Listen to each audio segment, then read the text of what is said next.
Welcome to Chin and Chong Adventure.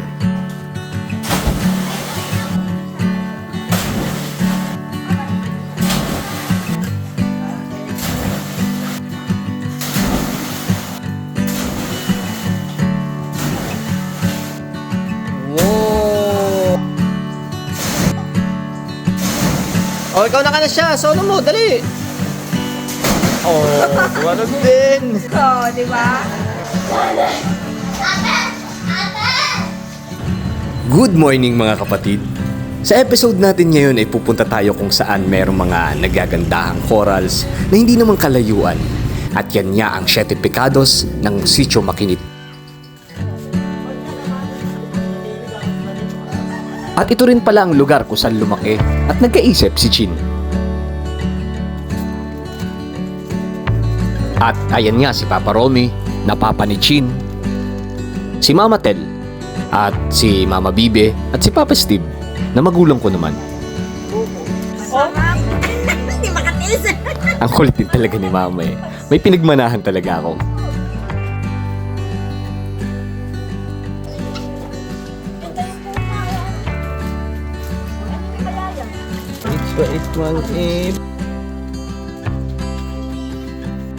At dito rin nga sa aplayan ng Makinit ay matatanaw mo na ang sinasabi kong Siete Pecados. At para naman makarating tayo doon, kailangan nating sumakay ng bangka at tumaon naman na libre ngayon ang bottom glass ni Kuya Bob na siya na rin sinakyan namin papunta doon. Doon ako ng mama.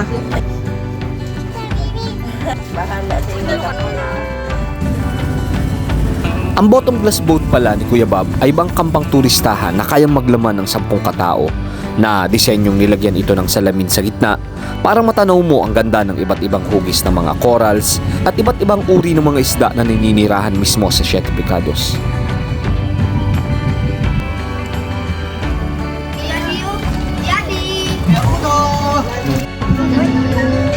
Kaya madula. Wow, dito ako.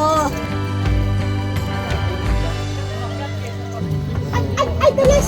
At para naman sa kabuoang package tour activities na offer ni Kuya Bob, maaari niyo siyang makontak sa mga numbers na lumabas sa inyong mga screen. Una. No! Una. No!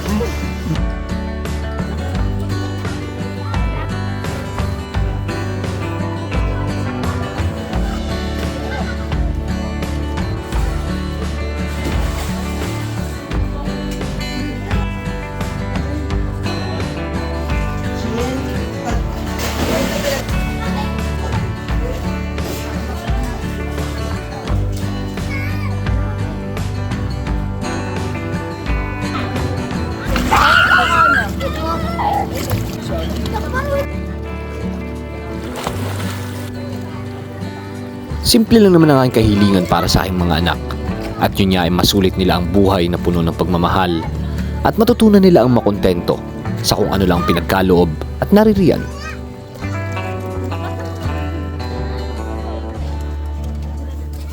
Sana napagod. Ano, langoy pa? Bi, kain ka na, Bi. Maniguro ka na, ha? Masarap yan sa palit. Kaulam na palit. Makatapos nga ang pananghalian, sumama na rin ako sa kanilang trip na maningin-ningin ng mga isda at coral sa paligid. Sino yung chinelas? Wag na daw po, Matel. Wag na daw po. Apa, Matel? Life vest ka? Ang laki! Ano ka? Ang laki! Bato yun! Hawa ka mo to. Ako magatingin ng daan. Relax lang.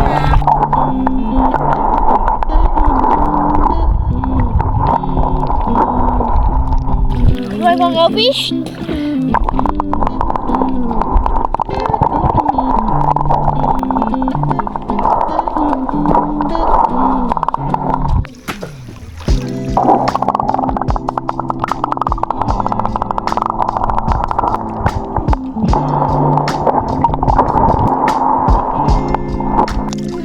May starfish! Bakit? Look! Oh! Hoy, wag niyo iwanan yung mga life ano nyo, yung mga life vest nyo.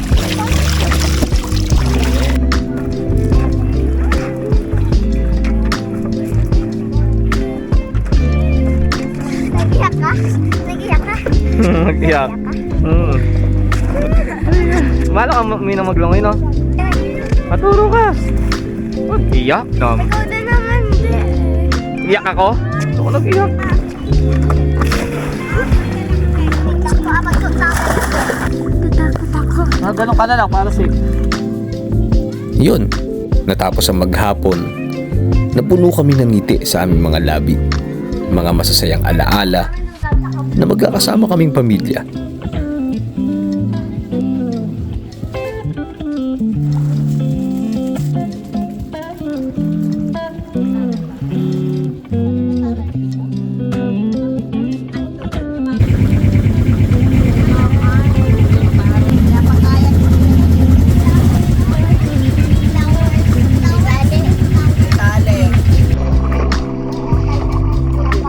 Parang siyang gano'n. Ayan o ba?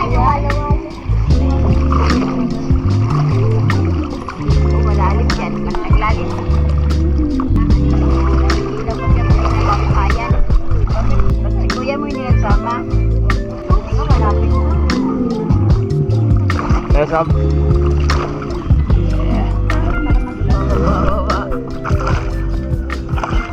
Ako na dyan pa sa ano, tubig. Wala na, mababa na lang. Wala na dito. Huwag ka nang matakot. Kaya mo lang.